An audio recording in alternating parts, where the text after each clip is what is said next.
Today, we uncover a chilling case that shook the city of El Paso, Texas in 2012. A brutal crime that began as a hidden affair but ended in murder. In a town where success and power masked dark secrets, Claire Henderson, a renowned bodybuilder and gym owner, took matters into her own hands when she discovered her husband's betrayal.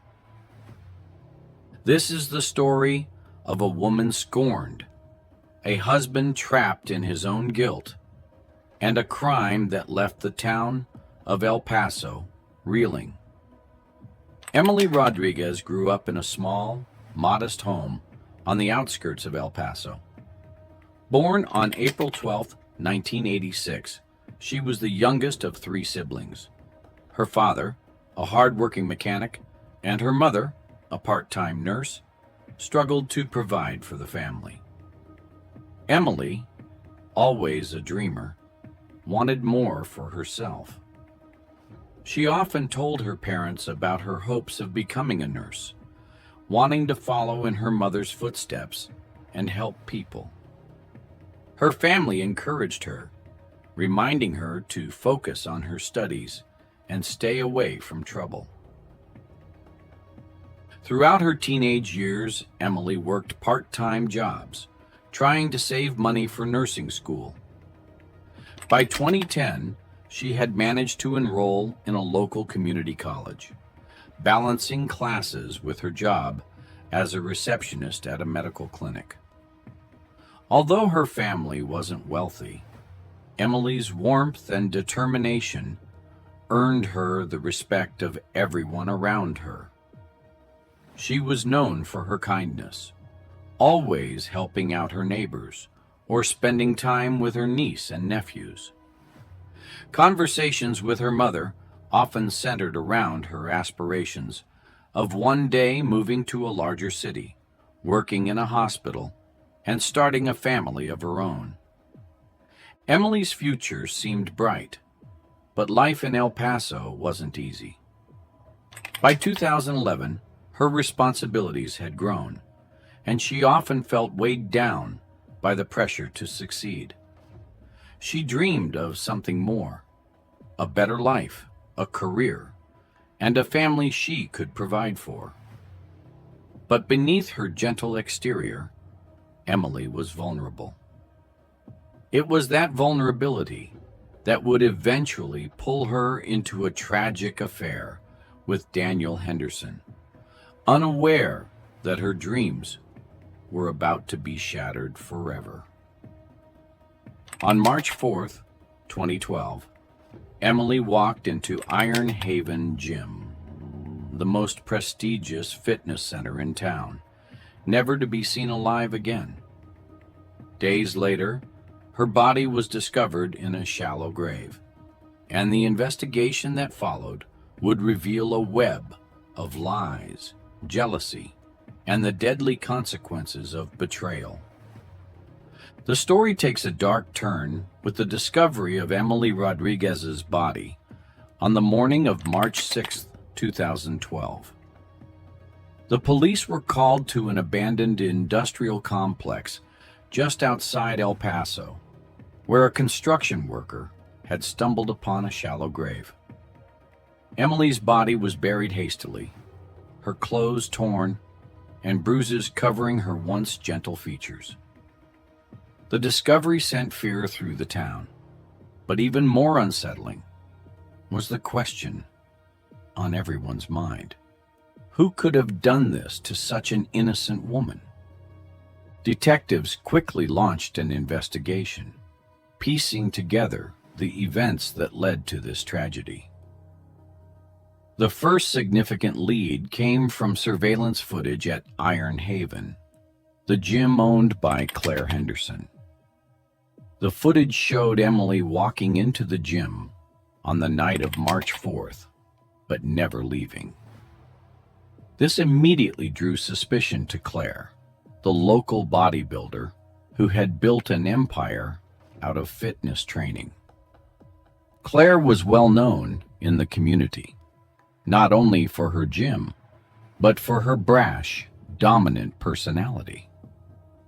She had built a reputation for being fierce, both in business and in her personal life. The detectives began delving into Claire's past and her relationship with her husband, Daniel Henderson. Claire had risen to fame in the early 2000s after opening Iron Haven, which quickly became the most popular gym in the region. By 2008, Claire's name was synonymous with fitness, her training methods highly sought after by local athletes. She controlled every aspect of her business with an iron fist, often micromanaging her staff and pushing clients to their limits. But behind the scenes, Claire's aggressive nature extended into her personal life. Conversations between her and Daniel were often tense, with Claire berating him for not being ambitious enough, making him feel small in her towering shadow. Daniel, on the other hand, was a quiet man, a real estate agent who had always supported his wife's career. But as Claire's dominance grew, Daniel began to feel suffocated. By 2010, Daniel had grown tired of the life he shared with Claire. His once happy marriage had become a prison, where Claire's success and power overshadowed everything. She was always busy running her gym, Iron Haven, which by then had become the most popular fitness center in town. As her fame grew, so did her control over everything in their life, including Daniel. He felt small in comparison to his wife, who constantly reminded him of her achievements and belittled his efforts in real estate. He longed for a softer touch, for someone who would see him not as an accessory to their success, but as a person who needed love and care. It was during this time, in the fall of 2010, that Daniel met Emily Rodriguez. She was a receptionist at a small medical clinic near his office, and their paths crossed one afternoon when Daniel went in for a routine checkup. Emily's warmth and gentleness immediately stood out to him. She had a way of making people feel heard, something Daniel hadn't experienced in years.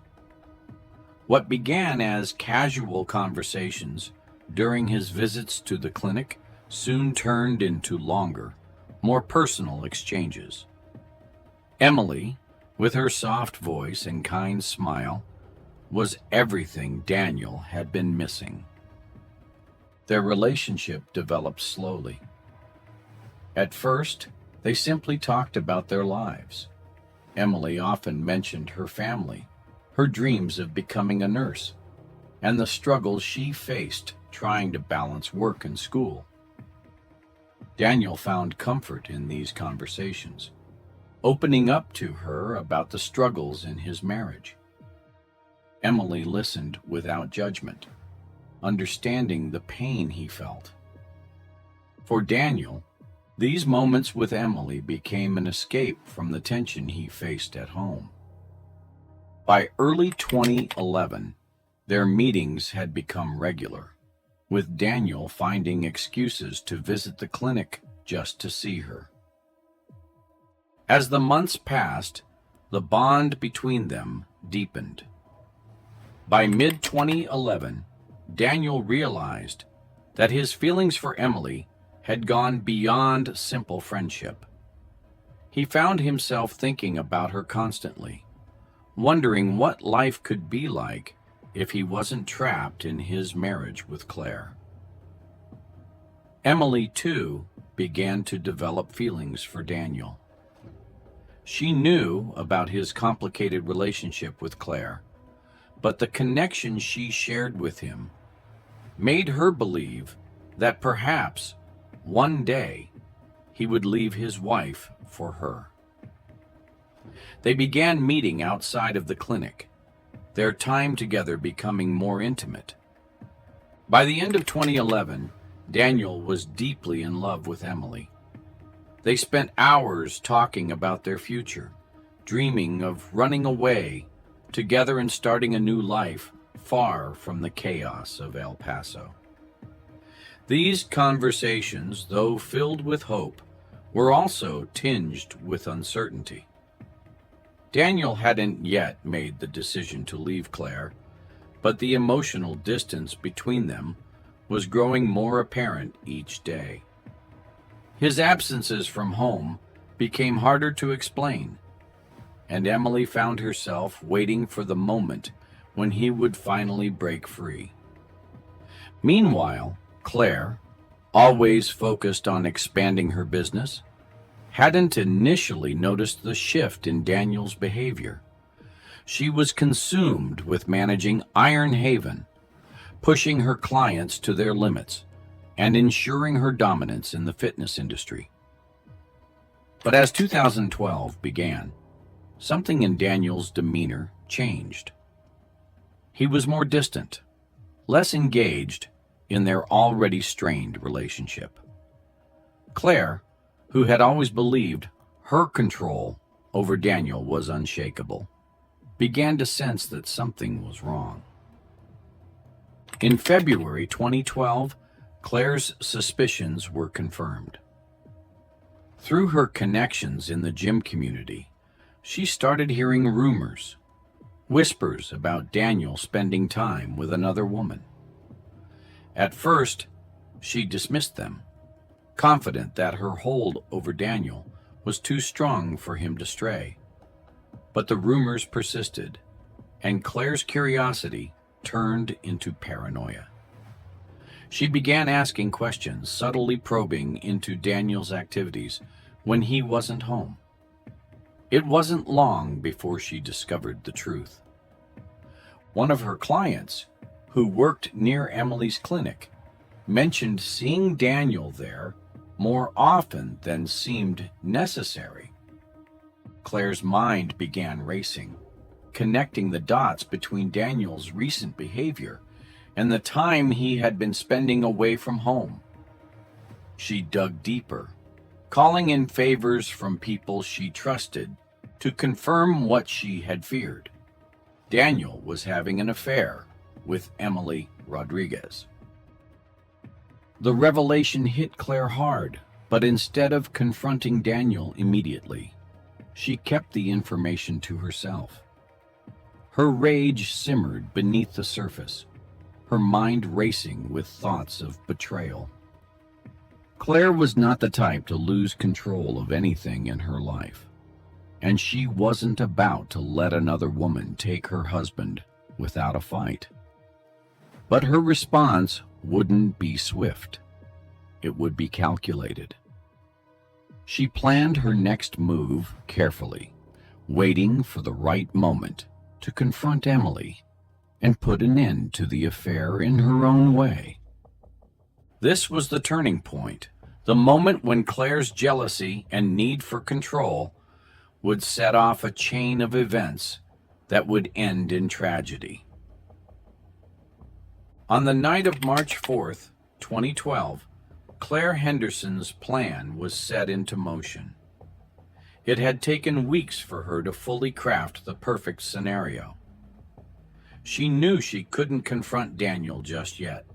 He was too weak, too conflicted. Instead, Claire targeted Emily Rodriguez, the woman she believed had shattered her life.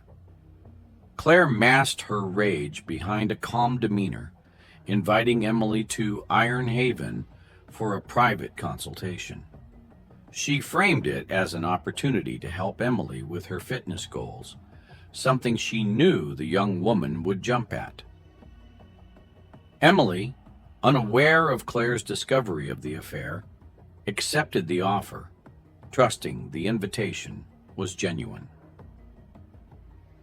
That evening, Emily arrived at the gym, the same as countless others who had sought guidance from Claire. The gym was quiet, empty of clients, with the harsh glow of fluorescent lights casting long shadows across the floor. Claire welcomed Emily, her tone calm and professional, giving no hint of the storm that was about to erupt. She led Emily to a secluded room at the back of the gym, a place she reserved for personal training sessions. The room, lined with weights and mirrors, had always been a space of power for Claire, a symbol of her strength and control. But that night, it became something far darker. As soon as the door closed behind them, Claire's composure cracked. She began pacing, her anger finally bubbling to the surface. Emily, still oblivious, tried to follow along as Claire spoke, but soon realized that something was terribly wrong. Claire accused her of destroying her marriage, of being the reason for everything falling apart. Emily, frightened and confused, tried to explain, but Claire wasn't interested in explanations. Her rage, fueled by weeks of betrayal and humiliation, consumed her. It happened fast. Claire's strength as a bodybuilder was immense, and Emily never stood a chance. Claire grabbed her by the throat, her hands squeezing tighter with each passing second. Emily struggled, her body weak against the force of Claire's fury. The room, once a place of fitness and health, became a silent witness to a brutal act. The struggle was over in moments. Emily's body fell limp, her life snuffed out in an instant. Claire stood over her, breathing heavily, the weight of her actions not yet sinking in. But there was no time for regret, no time for second thoughts. Claire's mind shifted into planning mode. She had always been a calculated woman, and even in the face of murder, her instincts for control kicked in. She quickly wrapped Emily's body in a gym towel, moving it to her car parked just outside the building. The parking lot was deserted, just as she had planned, with no witnesses in sight. Claire drove for miles, her hands gripping the steering wheel tightly, her mind racing but her face expressionless. She reached the industrial complex she had chosen days earlier, a remote site just outside of El Paso. Under the cover of night, she dug a shallow grave, dragging Emily's lifeless body into the hole. Claire worked quickly, burying the evidence of her crime, convinced that no one would ever find out. By the time she returned to the gym, Claire felt a strange sense of calm. She cleaned the training room meticulously, erasing any traces of what had happened there. In her mind, she had committed the perfect crime. Emily was gone, and with her, the threat to Claire's marriage. Claire believed she had regained control of her life, her gym, and her relationship with Daniel. But it was this arrogance, this belief in her own invincibility, that would ultimately be her undoing. What Claire hadn't counted on was the gym's security system. Installed months earlier, as a precaution for client safety, the cameras captured everything. Emily walking into the gym, but never leaving. Claire hadn't thought to disable them, so confident in her ability to cover her tracks. When Emily was reported missing the following day, the footage became a critical piece of evidence. Investigators quickly noticed the gap between her arrival and her unexplained disappearance. Meanwhile, Claire's behavior in the days after the murder was erratic. She tried to maintain her usual routine, running the gym as if nothing had happened, but those closest to her noticed something was off. She was more agitated, more controlling than usual, snapping at her staff and clients. The calm demeanor she had displayed on the night of the murder began to crack, and her anxiety about getting caught grew each day.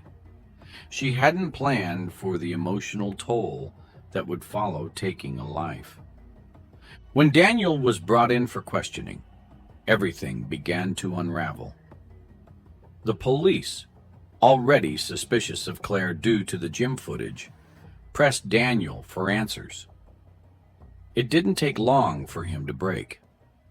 Overcome with guilt and grief, he confessed to the affair, telling the investigators everything about his relationship with Emily. He denied any involvement in her disappearance, but his confession only strengthened the case against Claire. His admissions gave the police motive: a jealous, controlling wife who had discovered her husband's affair and lashed out in a fit of rage. As the days passed, more evidence surfaced, each piece adding to the case against Claire. Her carefully constructed life, once a symbol of success and control, was beginning to fall apart. The gym that had been her empire was now the very place where her crime had been recorded. What Claire hadn't considered in her obsession with power was that no amount of control could undo what she had done. The cameras, the investigation, and Daniel's confession all pointed to one undeniable truth. She had committed murder, and now there was no escape. The trial of Claire Henderson began in the summer of 2012, and it quickly captured national attention. What had started as a local tragedy in El Paso turned into a media sensation as the details of the crime, the affair, and Claire's fall from grace spread across the country. The image of a once successful bodybuilder, now accused of murder, fascinated the public. Reporters swarmed the courthouse, eager to cover every twist and turn of the case.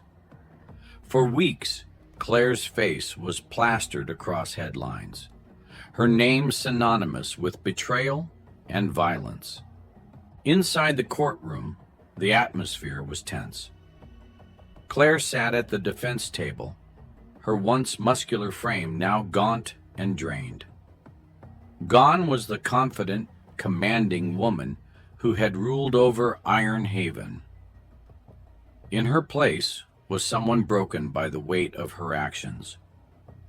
Her defense team attempted to portray her as a victim of emotional distress, arguing that the murder was a crime of passion triggered by the affair. They tried to paint Claire as a woman who had lost control in a moment of rage, driven by jealousy and hurt over Daniel's betrayal. But the evidence against her was overwhelming. The prosecution presented a damning case, highlighting the calculated nature of the crime. They showed the jury the security footage from the gym, revealing Emily walking in but never leaving. Forensic evidence from the shallow grave where Emily's body had been found only added to the narrative of a premeditated murder. The prosecutor focused on Claire's need for control, how her entire life had been built around power, and how the affair had threatened to take that power away from her. This, the prosecution argued, was why Claire had killed Emily. It wasn't just about jealousy. It was about maintaining control over a life that was slipping away from her. Daniel's testimony became a turning point in the trial. He took the stand, visibly shaken, his guilt evident to everyone in the room. He admitted to the affair, explaining how he had fallen in love with Emily during a time when his marriage was collapsing. His words offered insight into Claire's increasingly erratic behavior in the months leading up to the murder. He described how she had become more aggressive, her temper flaring at the smallest provocations. It became clear that Claire's control was slipping long before the murder, and the affair had only pushed her further to the edge. Daniel's testimony, filled with remorse and regret, added another layer of emotional weight to the case. The trial lasted several weeks, but the jury's deliberation was brief. After only a few hours, they returned with a guilty verdict. On August 10, 2012, Claire was convicted of first-degree murder. The courtroom was silent as the verdict was read, the reality of her actions sinking in. The sentencing came shortly after, and Claire was given life in prison without the possibility of parole. Her empire, once a symbol of strength and success, had crumbled entirely. Now she would spend the rest of her life behind bars, her name forever linked to one of the most shocking crimes El Paso had ever seen. In the aftermath of the trial, Daniel struggled with the guilt of what had happened. He knew he wasn't directly responsible for Emily's death, but he couldn't shake the feeling that his actions had led to it. The affair, once an escape from the misery of his marriage, had turned into a nightmare that he would never be able to forget. In the months following the trial, Daniel left El Paso, unable to face the scandal and whispers that followed him everywhere. The chilling final thought lingers. What drives a person to kill? And how far will someone go to maintain control over a crumbling life? This is just one of the many cases we have of people trying to maintain control, and it ended in ultimate disaster. Just like the case where a housewife thought she could cheat with her cousin's husband. Kindly like and subscribe so you don't miss out on our daily updates. See you in the next case.